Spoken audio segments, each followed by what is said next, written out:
Do you enjoy learning about new subjects? Are you often considered the smart one in your group or your family? Do you love to understand how things work? Then your leading feminine archetype may be the sage.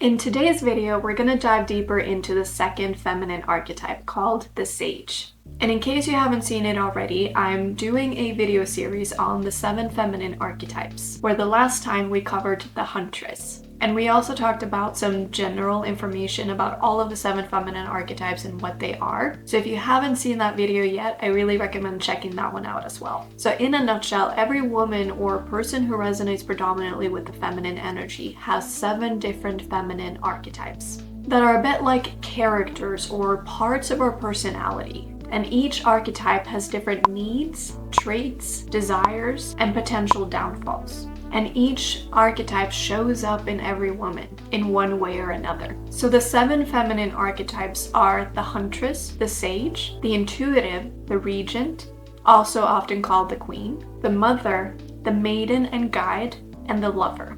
And although we have access to all 7 feminine archetypes, the extent and ways in which each archetype shows up is different for each woman. And most of us will have one archetype that we resonate the most with and that we generally live in the most. But today we're going to cover the basics about the sage. This archetype is all about knowledge, growth, and learning. And she has a deep desire for learning new things and understanding how things work and understanding complex issues. The sage's purpose is generally driven by seeking knowledge and sharing that wisdom with other people to help them grow and to help them feel more empowered in their lives. She is curious, analytical, and incredibly smart, and she will love to have a good discussion and she will bring some good solid points. Hi there, I'm Antonie and I talk about all things feminine self-development, including feminine energy, cycle syncing, and feminine archetypes. And what I ultimately want with this channel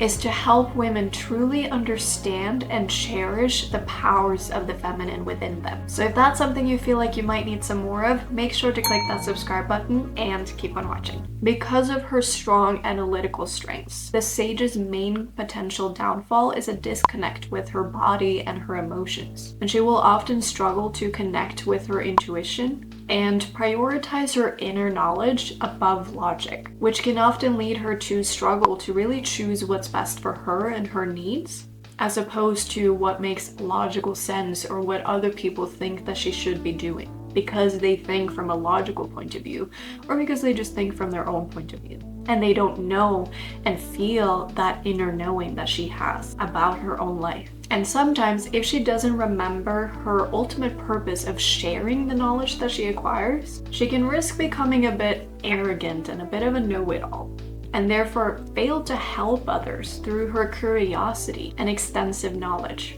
So there's some really good examples of the sage in media. First and foremost, Hermione from Harry Potter, because this girl is smart, she is dedicated, she's incredibly hardworking, and she is always prepared. Another really good example of the sage archetype in media is Enola Holmes, because this character is clever and she's knowledgeable about a lot of different things. And she's also a great strategizer, and she knows when to look for clues and how to figure them out and how to make a plan and how to strategize her way out of a situation. Another good example is Andy from the movie Devil Wears Prada, because this character is smart and she's resourceful. And more leaning towards the beginning of the movie, she's someone who doesn't really care that much about how she looks. She's more concerned with what she can bring to the table and what's in her mind than how she looks. Another really good example of the sage archetype in media is called Greer from the TV show Rain. And this character is also someone who's smart and someone who figures out a way out of her struggles, and she learns to become a businesswoman. And she even uses that knowledge to benefit other women. So before we cover some ways to activate the sage archetype within you, it's super important to mention, and I know I've mentioned it before, but I need to mention it again, that we have access to all 7 archetypes. and to live an empowered, passionate, balanced life, we need to tap into all 7 archetypes. So it's not about choosing your favorites and then sticking with them. That's not going to fulfill you, and it's not going to create that balance that we need. Because what happens if we stay stuck in some of the archetypes, we end up overusing them, and we end up experiencing some of the downfalls of these archetypes. Where if we tap into all of the different archetypes at different times and in different situations, we're able to balance out those downfalls. So even though in this video series we're covering each archetype at a time, it's not so that you can pick your favorite and then stick with that one. It's so that you can learn about the different aspects and different downfalls and different ways to activate each one of them, so that you can find that balance and make sure that you don't have to be a victim to these archetypes' downfalls.